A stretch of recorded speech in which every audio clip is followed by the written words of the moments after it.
From Los Angeles, the home of film and television, this is Film Music Live, a webcast featuring outstanding composers, orchestrators, filmmakers, and more from the world of music for film, television, and video games, talking about their work and answering your questions. Film Music Live is sponsored by the Film Music Network and Film Music Institute. And now the host of Film Music Live, Daniel Schweiger.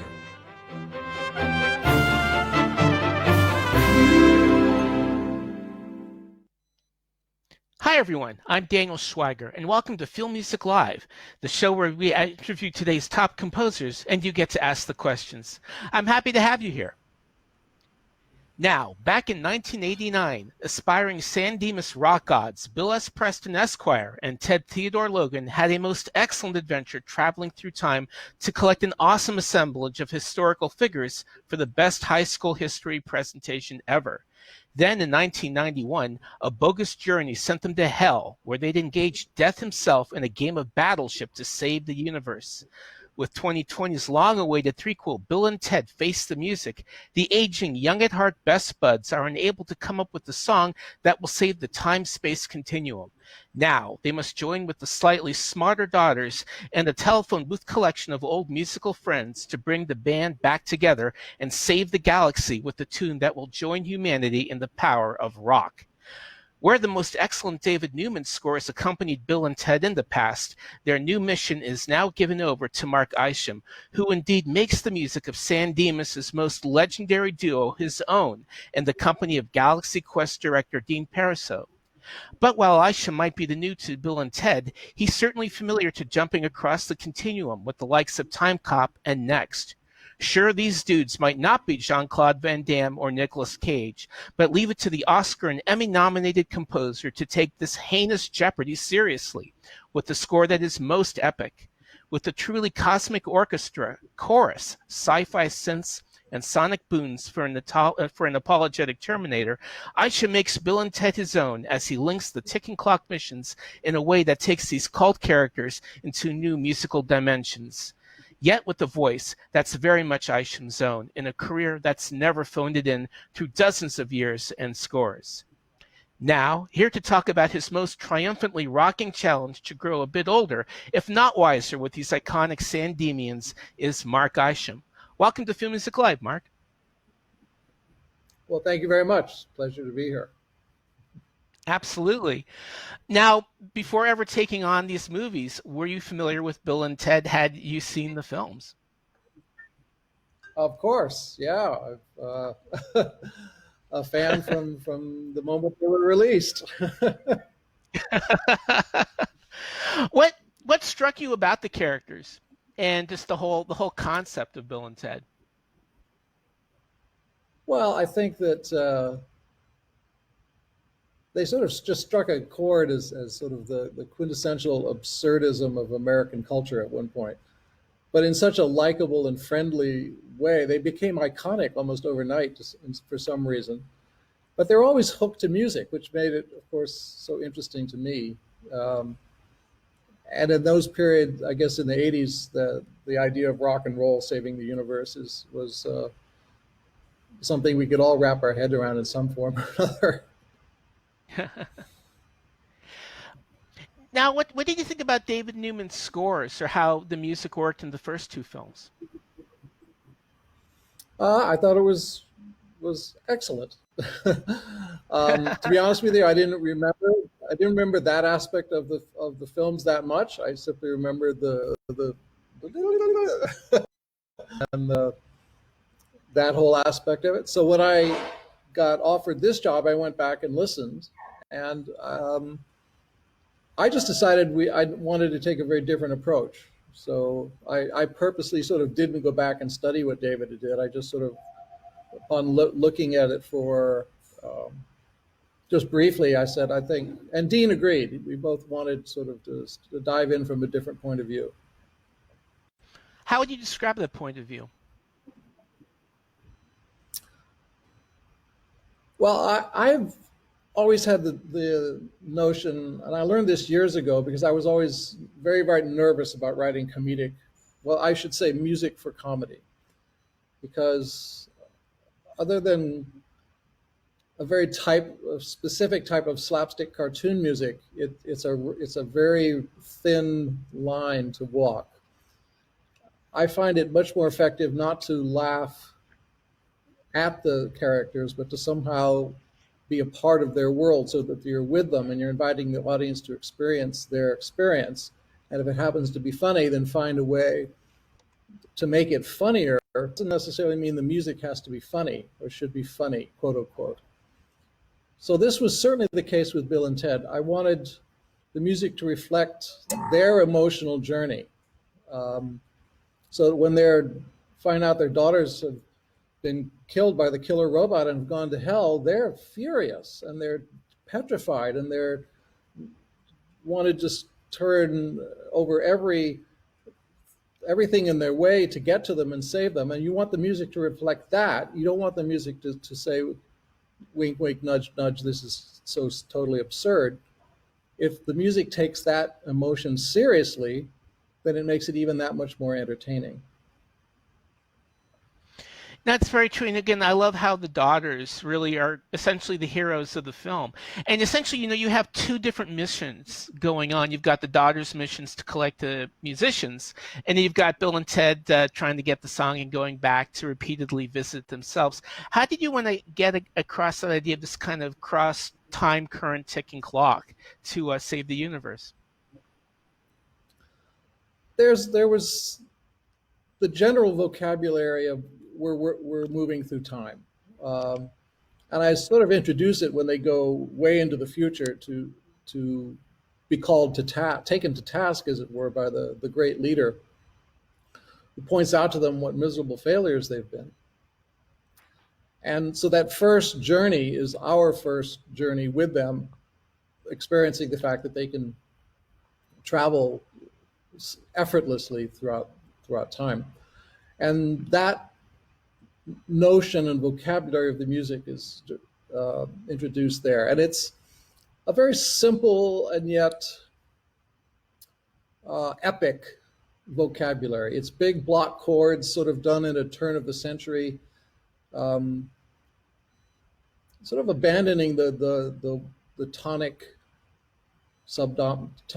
tonic dominant, subdominant, the 1-4-5 of traditional Western music, and moving more into that sort of Debussy, moving between the 3 chords and the 6 chord, but putting it in brig, brass, choir, and choir chords, which gives it this sort of large, fantasy sweeping, sort of futuristic from a 1954 point of view, if you will, which seemed to apply to their sort of 1980s personalities.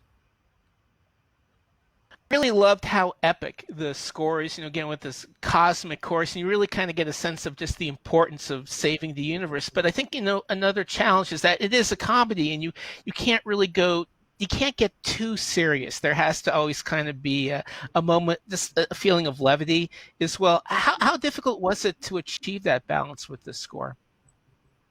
I think it's just that you don't get too serious. I never purposely went into funny music ever.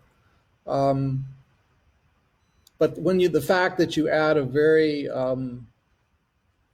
sort of Andy Summers type guitar, those cool chords at a certain point, there's nothing funny about that, but you add it at the right point under a dissertation of the history of their musical career, it makes the whole thing that much funnier.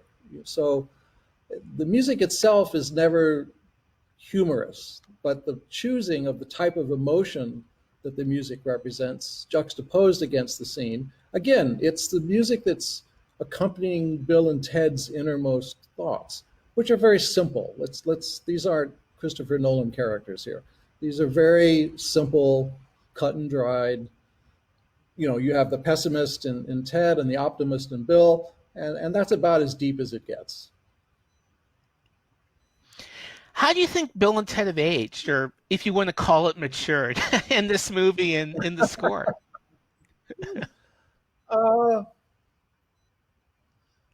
Well, I think they've aged well. They still adore their wives. They would do anything for their wives. They now have children. They would do anything for their children, and that's a fairly mature point of view. Um, they've obviously been successful enough to live in suburbia, in very nice homes at the end of the cul-de-sac there. So they're not complete wipeouts. There's some income there, but they are playing, for open mic night on Wednesday nights at the local motel or something. It's not going great in the music world. So that hasn't matured very much. Although you do learn that they're explored a lot of different types of music. Now, not to a great end product, but they know how to play the theremin. They know how to throat sing. They know how to do a lot of interesting new techniques that they had never learned in the first two movies. Now, I think it's fair to say that if there are two movies I had to be stuck on the desert island with, one of them would actually, two of them would be the first two Bill and Ted's, probably this one, and Galaxy Quest, which I think is everyone's favorite cult movie. Tell me about working with Dean Pariseau, the director of Galaxy Quest, who's now on Bill and Ted. I absolutely adored working with Dean. I mean, we just hit it off from the moment I walked into his house practically for our very first meeting. We got along just excellently, and it never changed. We've become good friends, and I look forward to exploring many more stories with him. How would you describe his take on, because each of the Bill and Ted movies, you have Stephen Herrick doing the first one, you have a different director doing The Bogus Journey, now you've got Dean. How do you describe his take on the characters and what makes these characters different for this particular film? Well, I think his take on the characters was very similar to my take, and of course, it turned out that he was thinking the same thing musically, which I think comes from his take on the whole film. He wanted to make a film that was not quite as absurd. It had all the absurdity of the first two, but it was taken just a little more seriously, and that's a fine line, because it's probably very hard to describe what those differences are, but there's just something a little more, I don't even know what the word would be, but there's just something a little more concrete or mature. Perhaps that is the best way to describe it. It follows where these guys are. It doesn't quite have that complete wild ride of the first two of those, teenagers. These are guys in their 40s, and the movie sort of reflects that. And when it needs, not saying that when it needs to be the wild ride, it's still plenty wild. But you know what I mean? There's a certain maturity that he brings to part of the filmmaking, which seems to fit this story really, really well. Now, one thing I particularly loved in the score were this burst of kind of futuristic synthesizer energy that's kind of like a running motif in the soundtrack. How did you get that? Well, I started off, believe it or not, with some experiments on a Buchla synthesizer that I have, and then quite quickly realized that the Buchla was just a little too untamable to really do. I did that more as just a personal experiment, because I've been really obsessed with the Buchla as an instrument the last couple of years. But I realized that for this, I probably wanted something a little more controllable and predictable. So I went back to the Moog and the 2600 and the Prophet 5, and use those. And that's the throwback to the 80s. That's the Bill and Ted youthful sound, Tangerine Dream on steroids sort of feel. Now,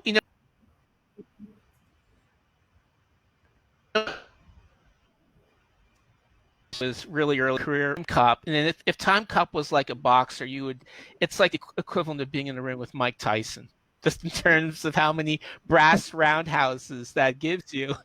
And then essentially your next time travel score, if you could call it, would have been Next, which is more of a futuristic approach.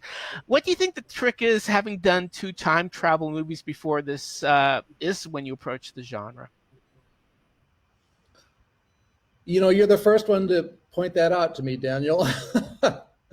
I never, I didn't remember that I had, in this context, that I had done those movies, or that I should even be concerned about that as a genre. I just, I sort of just, like I said, I took a very perfunctory listen to the first two, decided that I really wanted to find my own path, and basically just did that, which is kind of the way I've approached all my films. I don't really go back and compare it to other films I've done. If anything, I'll just simply say, I've already done that. I don't want to do that again, as sort of a general philosophy that I have. But yet I can definitely tell this is a Mark Isham score, because there are kind of signature trademarks to you as a composer, your voice as a composer, especially in your use of brass and the orchestra, that really come through as being a Mark Isham Bill and Ted score. Would you agree with that? I hope so. I mean, that's one of the strange and wonderful things about art and music, is that even though I can go all the way from a avant-garde electronic piece to an orchestral piece to a jazz quintet, there's something that makes all those sounds mine. It's my sound in those genres. And I suppose if I took some time off and sort of studied, I could what that is. I can't quite tell you. It's probably a sense. One thing that I know that is, I like simplicity, and so if a melody can have 40 notes, I would rather find 8 that make the most sense to me.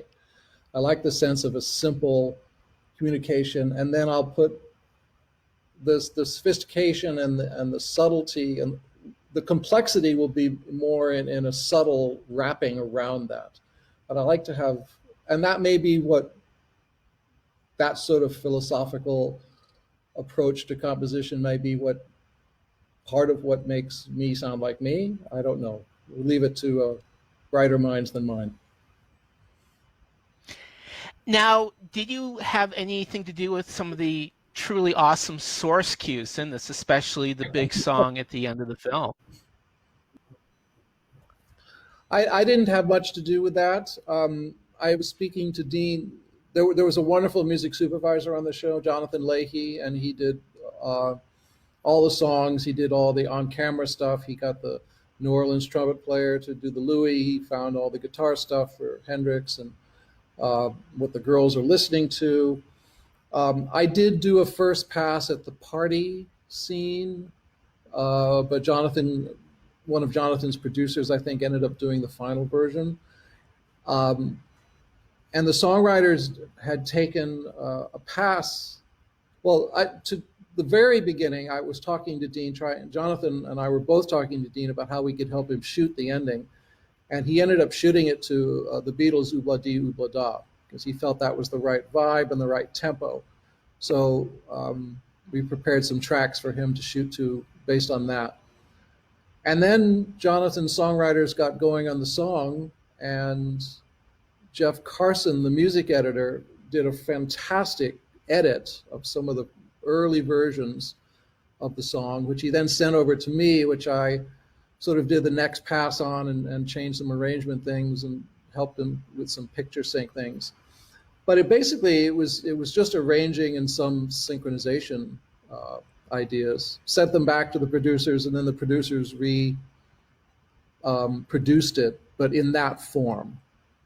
It needed a music editor and film composer's point of view to get it to fit the picture and to take up 6.5 minutes as opposed to just be a 3.5-minute song. Well, it's an absolutely terrific sequence. Now, I want to shift gears. Actually, before you even do that, if you're watching the show, please send in some questions to our moderator, Bobby Johnston. Lake Show Records is being very bodacious in giving away 5 downloads of the Bill and Ted Face the Music soundtrack. So send in your questions. Now, again, and you've had such a remarkable career, and again, another genre that you've really excelled in are sports scores. Invincible, you did the black team football film The Express, and you scored 42. And unfortunately, on Friday we lost Chadwick Boseman, and really the general consensus is that the movie where people really noticed Chad that got him, the Black Panther, was 42, which is a beautiful film and score about Jackie Robinson. Could you talk about scoring 42 and what you, just as a composer, saw from Chad as an actor? Well, that was a great project to be involved in. I mean, Brian Helgeland is one of our finest writer-directors, and he certainly didn't disappoint on that film. It's just brilliantly made and written and directed. But of course, the real magic was Chadwick. I mean, he brought that role to life, and I don't know. You can't really say it wouldn't have been better any other way. I mean, he was Jackie Robinson. He just did such a thoroughly perfect job of representing him and presenting him and being him. So obviously this is a tremendous loss, but that picture is such a relevant picture. I mean, especially the experience of the last 6-7 months here in our country and the insanity that we've risen to as a society, that these subjects have to be addressed in this way at this point. I'm currently doing this movie called Judas and the Black Messiah, which is another exploration of the insanity that's inherent, hidden in our American culture here, which has led to this. But the story of Jackie Robinson, of course, is so beautiful because he rose above the insanity and really was such a leader in bringing things to such a positive light. And I think there's a tremendous amount to be learned from that story. And Brian wrote it in a beautiful way, and Chadwick just, was over the top. Just a perfect representation. Again, given, the magic you work on stage as a jazz trumpeter, again, there's just a real quality to the use of brass in your music, especially when you're scoring, and you scored any number of films about iconic, noble characters. I mean, what is it, just like something, okay, let's go for the brass here? I mean, do you think it's just like a natural solemnity and iconic quality that instrument brings to a film like 42? Well, I do actually, but it's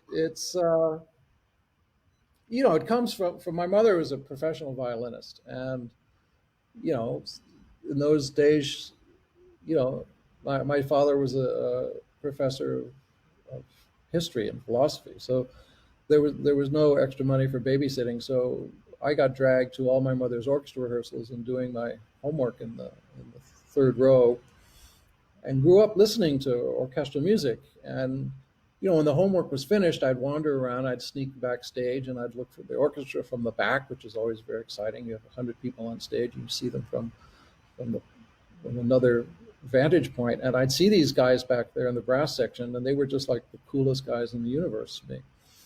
And I was just attracted to that sound and what their entrance into that music would always, the effect it would create emotionally, and it drew me to wanting to play the trumpet.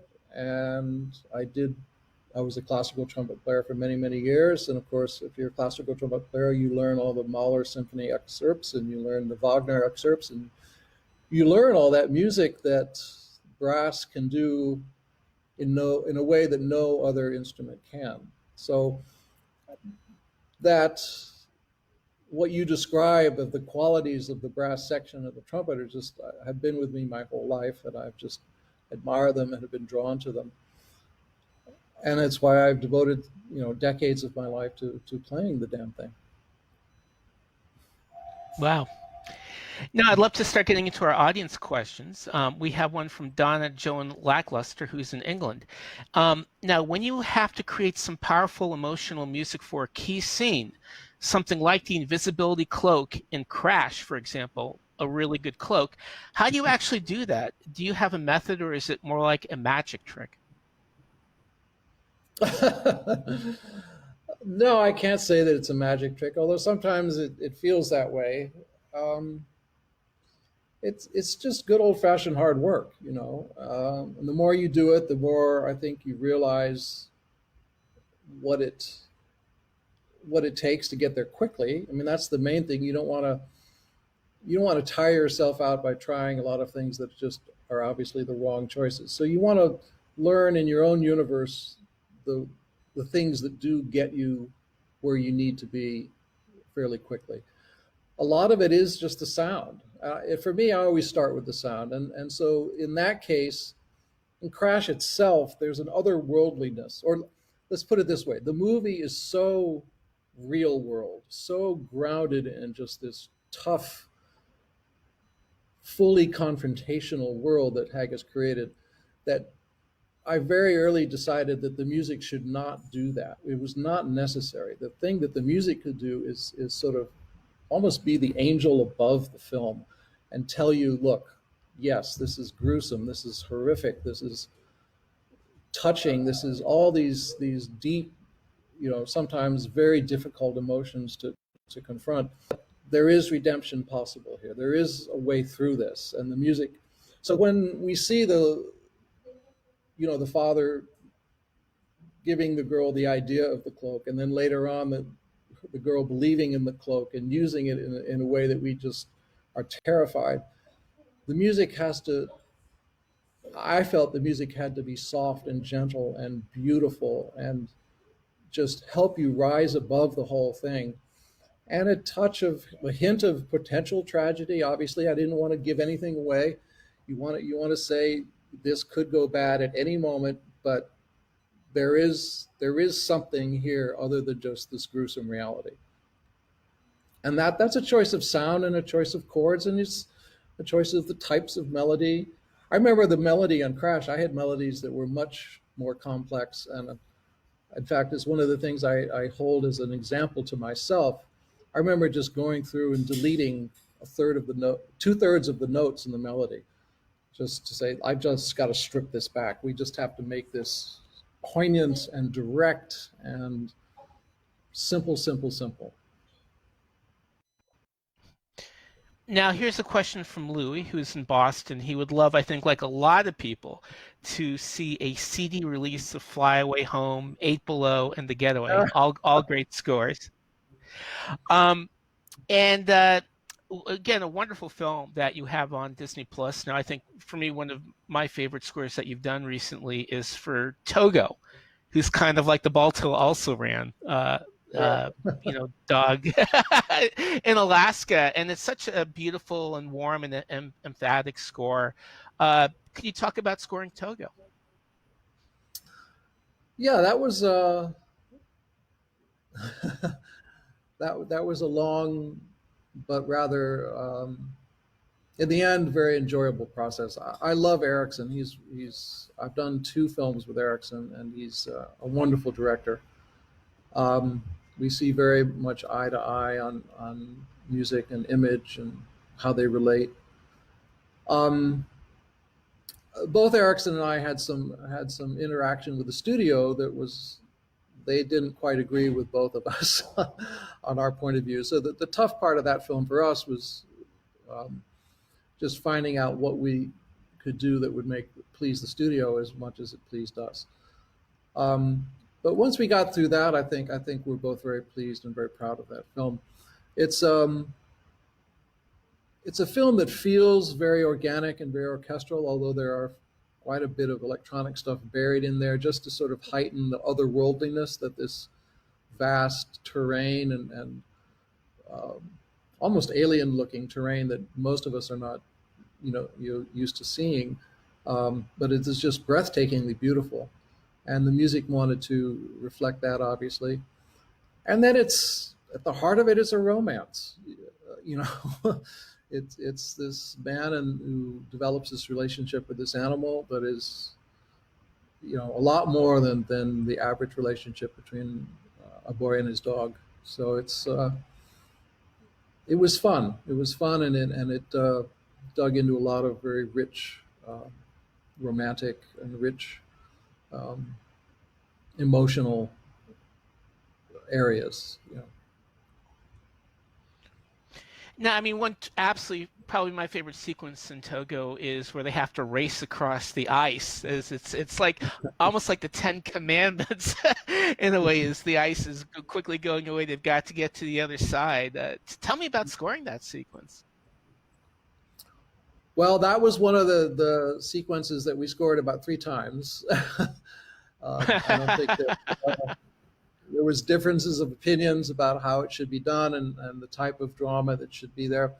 I think that the way we ended up in the end was good, and I actually that was one of the scenes where I think that the going back and rescoring was actually helpful. That we actually hit the strong points of that scene in a very strong way, and but it's hard because sometimes that's a completely visual effect driven scene, obviously. And if you don't have the final effects, you don't know when that ice crack is, and you don't know when the oh shit moment is and then you get the call late at night. That ice crack is actually 20 seconds or 20 frames, 3/4 of a second later, and you have to go back in, and it's just all the trials and tribulations of scoring action type film music. But at the end of the day, that scene I think is very, very strong, and very happy with it. I think the score where people really noticed your affinity for animals again was the lovely Geese film Fly Away Home, and you have scored no end of animal movies. What do you think is your bond to your talent, your affinity for animal movies? I have no bloody idea. I mean, I like dogs. We have dogs. We've always had dogs, but other than that, I can't say that I'm a huge animal guy. I don't know. I think part of it, to be honest with you, is Carol Ballard, the director, was the one that sort of heard, not sort of, Carol Ballard was the person that heard my music and said, "That's great film music. Would you come and score my film?" And he offered me my first film, For Never Cry Wolf, and it was an animal movie. And that might be it. I mean, Hollywood is notorious for labeling you. And so my first film was an animal movie, so who knows? Maybe it's as simple as that. And again, just really going back, a movie that I think stands the test of time is The Hitcher. Again, just such a beautiful. I did the liner notes for that long ago, but it's to me it's still one of the great suspense films I've ever seen. It is. I don't disagree with you. Again, Bob Harmon is a good friend of mine. We've stayed friends all these years. I went on and did a number of other films for him, and yeah, I mean, I remember, I had my trepidatious moment when I had the first cut in my hands, and I called him over and said, "Bob, why are we making this film? What are we trying to communicate here?" And he actually gave me a tremendously bright and insightful, rite of passage, the confront of evil, and which is true. It's very, very true. I didn't have children at the time, and now since then I've raised 4 children, and there is, you have to hold someone's hand when they start to learn about the world and how the world can behave and how you have to behave in the world. And so an allegory to that rite of passage is a good thing. And it's when a film can do that and entertain you and scare the shit out of you at the same time, it's probably a good thing. Now, here's a question from Bobby. He's a huge fan of your score for Little Fires Everywhere, a big hit on cable. Now, he's curious as how, when you score for a miniseries, how does itself being a miniseries inform your scoring process as opposed to scoring like a feature film? Is it does it give it more finite quality to what you're going to be scoring as opposed to, okay, you've got 2 hours to tell the story versus you've got 6 hours, 10 hours to tell a musical story? I think a limited series like that is not that much different from a film for me, because by the time you're scoring episode 8, episode 1 is still not locked, or the producers like to think it's locked, but you can still go in and change things. So if you learn something, like Little Fires is a perfect example of that. I was composing this with Isabella Summers, and she's the Machine from Florence and the Machine. And we had set out to be a true collaboration on this. It wasn't like she's going to do the rock cues and I'm going to do the romantic cues. No. We sat in the same room in front of a keyboard. She had her drum samples, I had my keyboard samples, and we did this whole thing as a true collaboration. With the idea that we would never turn anything unless it were something that I personally would never quite have done that way, and she would have never quite done that way on her own. So we didn't really get the key to what we wanted to do with this thing until we were working on episode 4. We sort of were dancing around a bunch of ideas. The pilot was a disaster. The producers weren't happy. And in episode 4, a couple of things just sort of clicked. And we went back and applied those to the pilot, and then presented it to the producers in a new way. Well, the new way was we just scored the whole pilot and sat them down in a dark room and played it for them. And they went, oh my goodness, this actually does work. This is very different. We never expected it to be scored like this, but it does work really well. But it took us doing that much work on it and seeing that much of at least a half of all eight episodes to get the idea of where we were going to go with this thing. Wow. And another really evocative series score you did recently was for The Godfather of Harlem, which drew more on your jazz chops. Yeah. Well, that's a fun one as well. And like you mentioned, there's a jazz element in there. There's an R&B element in there. In that one we have the fabulous Swizz Beatz is turning out these songs of which we get to trade samples and blips and blobs back and forth between each other, between the songs and the score, which is quite fun. That covers a lot of ground, because the conceit on that one is that the music has to reference the time, but then at times it can step out and be very contemporary. And Swizz is given complete license in his original songs to be totally contemporary. The music supervisor is putting in exact songs from the period, and one of the score's job is to make all of this work and to feel seamless and to feel that when the contemporary stuff comes in, it belongs. So I get to do both. I get to sort of write for guitar, organ, bass, and drums to sort of keep it grounded in that 60s instrumentation, and then turn around and add modern synthesizers and an avant-garde chambers orchestra. And somehow, I intellectually can't tell you how, but just it all seems to make sense. We pick the boundaries that are just put us in a particular area, even though there's lots of different colors in that area. It all does define itself as being the sound of that show. Now, when you're talking about truly crazy scores and just absolutely bizarre films that define an era, I think one of my favorites, and certainly one of Don, as you just pointed it out, is Cool World. La La Land Records put out like the complete score for that. Thank God. I just love that score. It is one of the nuttiest things I've ever heard, and especially with all the post-production difficulties that film went through. It's like this insane combination of like 40s big band, with this trip hop and God knows what. And one of my favorite cues that you've ever done, which is the whole Vegas Tower Needle, where everyone is morphing from animation to live action. Tell me about that whole experience of working with Ralph Bakshi.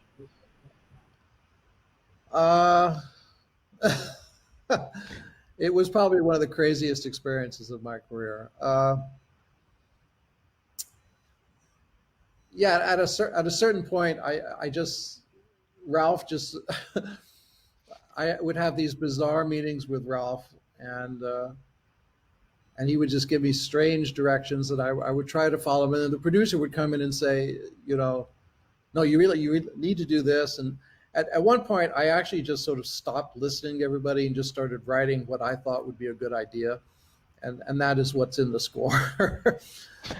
There are a few cues which I had chosen to be a little more in the 40s. Well, what's the time frame? The flashbacks are more in the 30s, aren't they? They're pre-World War. Yeah, kind of. Or they just World War II. I don't remember. Anyway, it's that sort of film noir feeling. Lots of fedoras and things like that.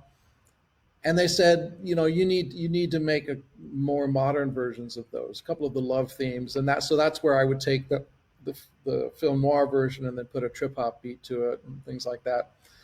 And a lot of I don't know if I've ever seen the finished film. I know I delivered, several cues that were done big band style, and then several cues that were done trip hop style. And I don't even know which which versions ended up in the film. I think the other thing that was just wild about that was this was in the days of when Paramount was doing 50% of their scores in Europe. So we have this very Americana score being done in Germany. So, but the good news there was that the German radio had a fantastic big band with Conrad Gazzo was involved, who was, for those big band aficionados, remember him as just one of the fantastic lead trumpet players of that era. There was an Italian trumpet player who was just, it was really, I was nervous as hell saying, oh my God, we're going to be in Europe recording big band American jazz. These guys swung their ass off. A bunch of guys from London came over. And then I made the rather audacious pitch to Paramount. I said, look, can we get a drummer who will just scare the shit out of everybody and just turn everyone's heads and make this really just quite something extraordinary? And that was Terry Bozzio, who was the leader and founder of the band Missing Persons, but had played with Zappa. He was, sight read the Black Page at the age of 20 or something. And Terry's one of those just phenomenal musicians. And so we put him in there. So we had this English-German big band. We had the Munich Philharmonic and Terry Bozzio, and it was it was quite an event.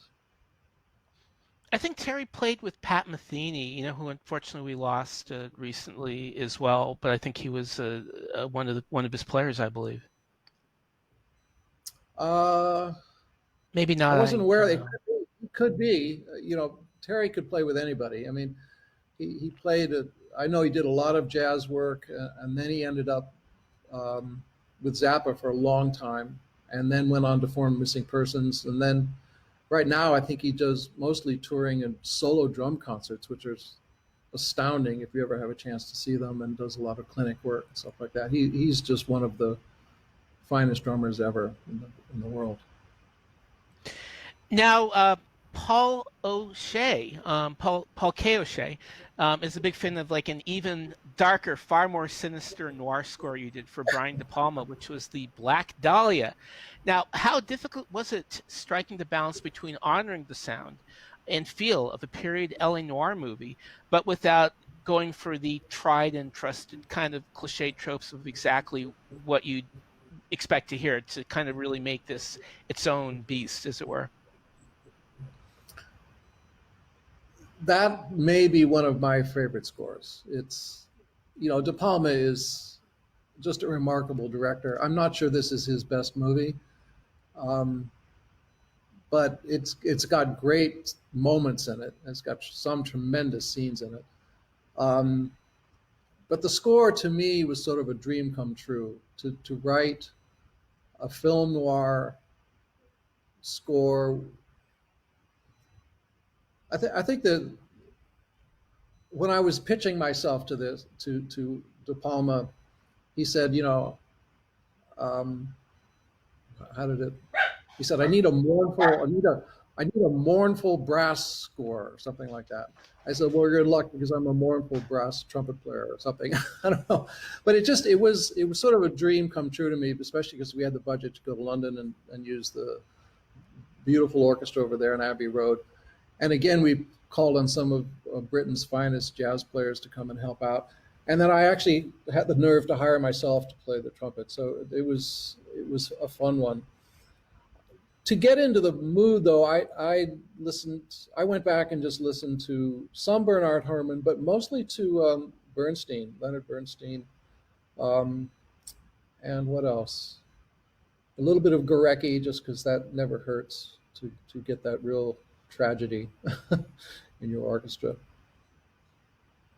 Wow. I think it's fair to say, little known, that you scored one of the first pre-Iron Man Marvel films, and I think actually one of the best, which is Blade. And you That's would cool. continue to score Cloak and Dagger. What were those two experiences like? Well, Blade was again a sort of a bit of an insane run. We had this incredibly talented English director, Steve Dorrington, who was just sort of running roughshod over the studio, and then these. it just seemed like Yeah. everything was always sort of up in the air and flying around. Again, so my solution in those situations is just to keep writing and present as much material as I can, and let experimenting and actually hearing something on the stage, and then you can figure out what you want to do. But if I've supplied enough materials, the right answer will present themselves, which I think was finally what happened on that. And it was for me, that was a real big learning experience. I had, fortunately, it was a very dark movie, and I felt very comfortable with dark, the sense of darkness coming off the screen. But I think it was one of the first movies that I really had to make sure that I knew how to do a good action scene and to keep the tension high and a lot of momentum going. It was a big learning experience for me, that film. And that kind of launched you in a way to some really dark, percussive suspense films, like The Accountant is a really unusual score, for that genre. Even The Warrior has like that kind of intensity to it. And that's like a whole other nature to the very many different styles that you have as a composer.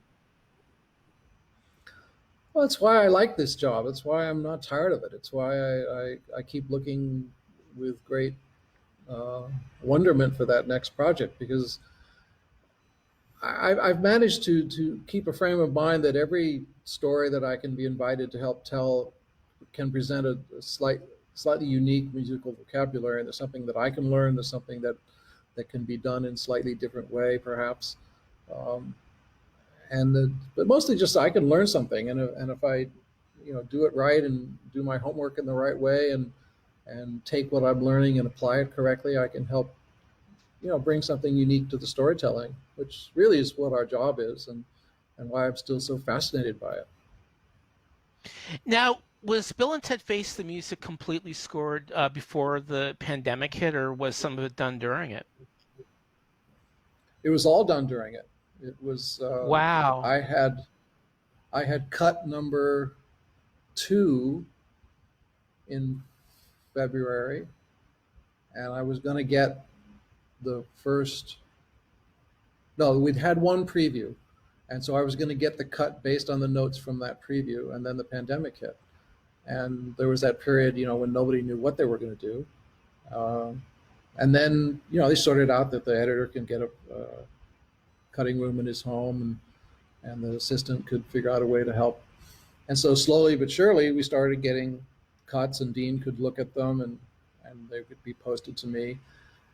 And so the process actually, after a while, sort of got a little normal. Dean couldn't come out. Dean had come out to the house to see the first 2 reels that I'd scored in February.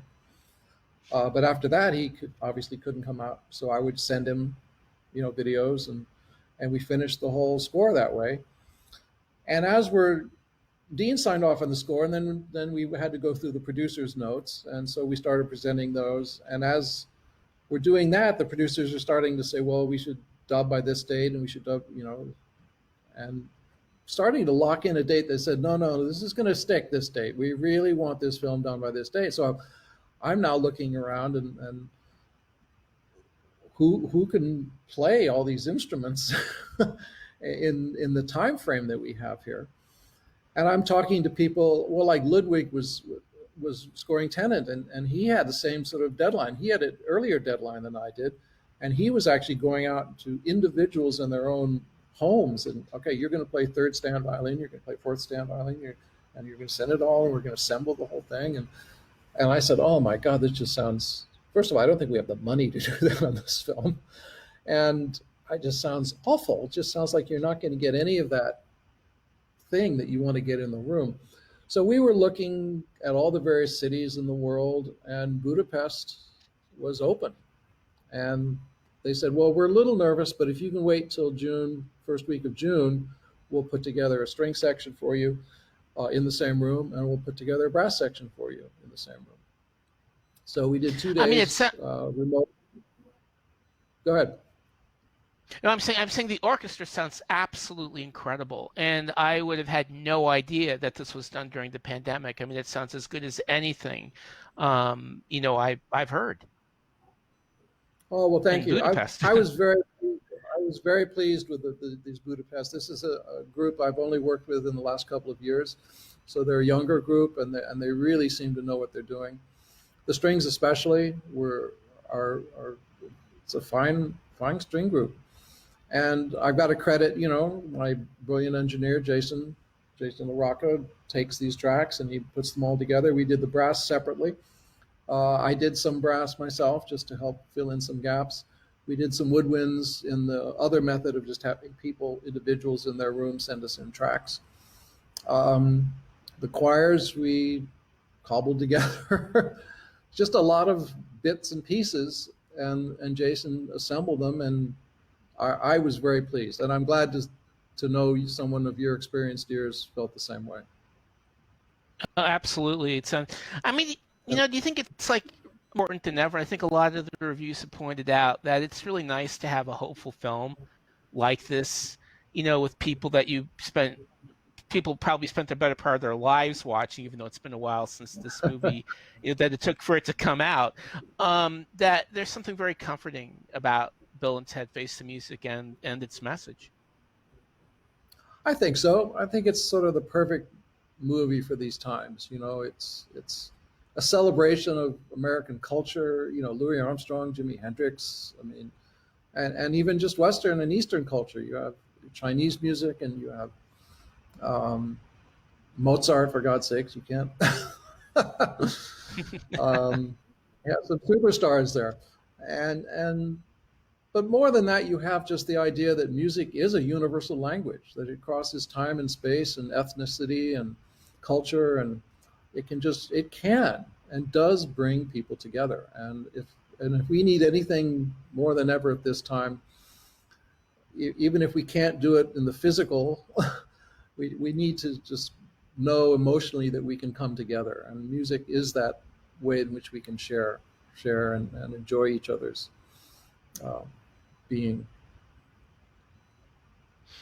How has your pandemic been, just in terms of being a musician, maybe exploring new approaches? Or the great thing about Bill and Ted, at least for me personally, as someone who loves the orchestra, it really proves that you can get a great orchestral sound even in the midst of this, that you could get something that sounds like it was recorded way before this ever happened.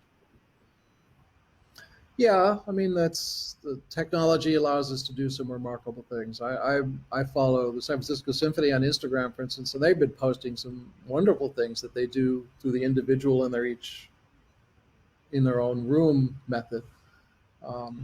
So it is a matter of using the technology. It's interesting because as a composer, I sort of quipped that I lead a sort of quarantine life just naturally. I get up in the morning and I spend 8 to 10 hours in the studio all by myself when I'm in writing mode, and so as my wife pointed out, life isn't that much different for you personally. So it's one of the things that happened to me in the pandemic was that because all of a sudden performance became something that you would present from your living room, this was something that I had sort of not been doing recently, just because for some reason, I had not figured out how I wanted to get back on the stage, what music I would play, what music I would perform. But somehow the fact that I could produce something in my studio got me back into performing again. So I did a live virtual concert for the Cannes Film Festival. I did something for ABC Disney. I've done a Stay Well at Home concert. And I think it shows that the future of concertizing with all the new technology we have is there's going to be some really interesting evolution of all of that. Once we can get the synchronicity a little tighter, then I think there's a real possibility that you could have an African choir and an English orchestra and a LA brass section all playing in real time together. And that would just be, how much fun would that be? You know? Now, obviously, another very big pressing issue now is Black Lives Matter and, the rights of Black people and what they're going through. And you've done no small amount of racial-themed films like Crash, a fantastic inevitable defeat of Mr. and Pete, which is a beautiful film. For the audiences who catch these movies that you've done about the subject and hear your score, what kind of understanding do you think the music and these films bring to people that they might not have? I mean, people who are suddenly going to decide to watch 42 now, for an example. I think these films, well, I think my involvement of them, I think, simply comes because I grew up in a intellectual middle class household. Sort of introduced to classical music first, and I didn't really care much for rock and roll or bubblegum pop music or anything. And then I heard jazz on the radio, and that changed my life. And very soon after that, the African American music culture just spoke to me, and I just immersed myself in it. And pretty soon I was just playing all of it. I was playing in R&B bands, I was playing in funk bands, I was playing in jazz bands, I was studying all this stuff. It became a vocabulary that I loved. So I just developed at a very young age this tremendous respect, admiration, and love of that culture. And I think it's just, when you have an education and you learn that the world is a big place and there's a lot of people in it, I think compassion and tolerance is just, fortunately, were something that was a part of my upbringing. So that, and perhaps it's that attitude that drew me to the films and drew the filmmakers to wanting to work with me. Because it's just something that I love and something that I can help tell these stories, which I think are just tremendously important stories to tell. I mentioned Judas and the Black Messiah is coming out.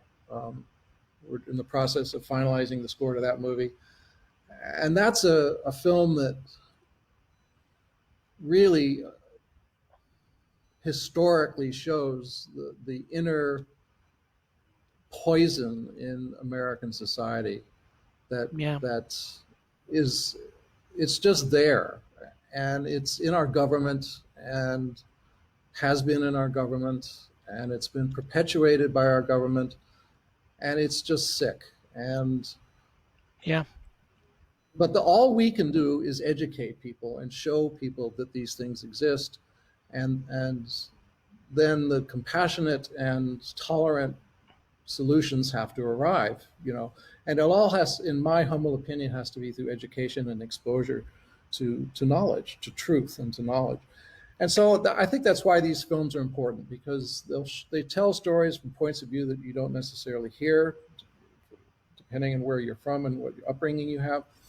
And I certainly, grew up in a very intellectual household and have most of my life had access to a lot of, education and information. But there's certain things that I didn't know, a lot of things I didn't know, and I think it's just crucial. And so it's a great honor for me to be a part of telling some of these stories, like 42 and this, the Godfather of Harlem. I mean, you're right. I have been fortunate enough to work on a lot of projects that are centered around that subject. And I couldn't feel more honored and more blessed to have that experience, to help tell those stories.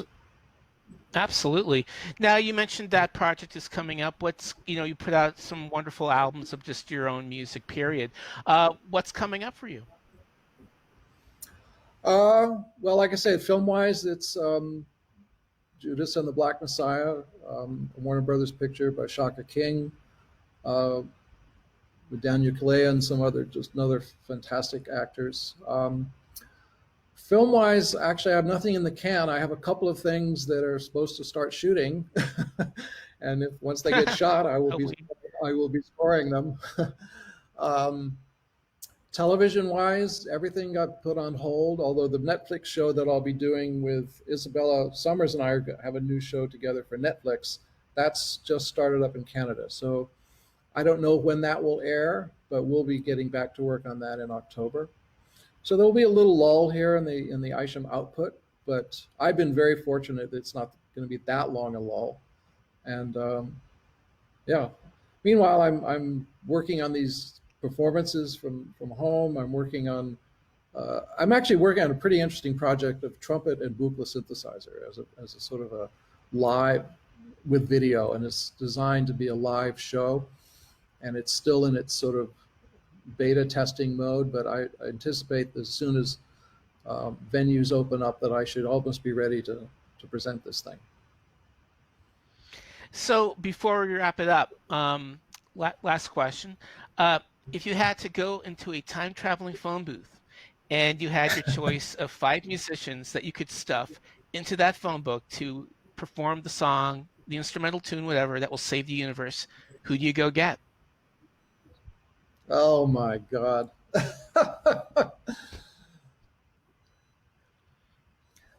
Oh, well, that's an interesting question, because that's different than who would I want to meet. There's some people that I might want to meet, but that I would never put in the band. If I put if I want somebody in the band, there would have to be like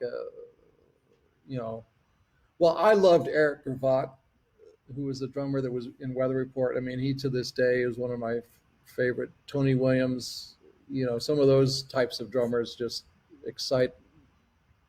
continue just to excite me. Maybe Tony would be the one. Maybe John McLaughlin, guitar player. See, I'm into the jazz world because I love the sophistication of these players, but also I know that Tony and John could really simplify it when that's the right choice and the right attitude.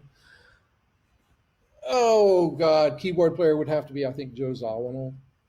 Once again, I'm a jazzer. What can I say? I think your score says it all, man. Mark, I just want to thank you so much for joining us, and a huge thanks to Kathy at Lakeshore Records, to our producer Mark Northam, and to our Facebook moderator Bobby Johnson. Mark, it's wonderful having you here. Bill and Ted Face the Music. It's on VOD, it's in drive-ins, it's in theaters. Mark's score is on Lakeshore Records, and Mark, party on. Well, most excellent. Thank Be you very excellent. Much, dude. We will continue to be as excellent as possible. Excellent. Wild All right. Stallions, dude. Bye, okay. Yeah. Thanks, everybody. Bye. Bye.